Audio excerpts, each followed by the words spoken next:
Aksi kawanan geng motor melakukan penganiayaan pada pengendara lain menggunakan senjata tajam di Jalan Sudirman, Palembang. Setelah membacok korban, pelaku kemudian kabur meninggalkannya di pinggir jalan dalam kondisi luka serius.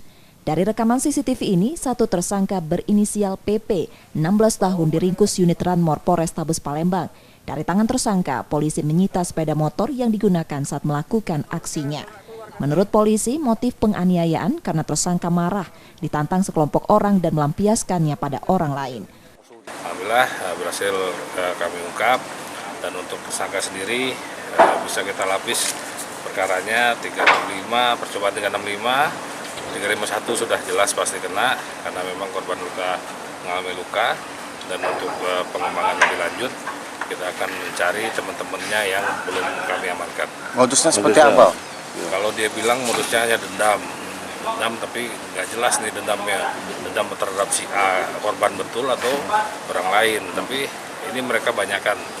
Polisi masih memburu pelaku lainnya dan mencari senjata tajam yang digunakan pelaku melukai korban.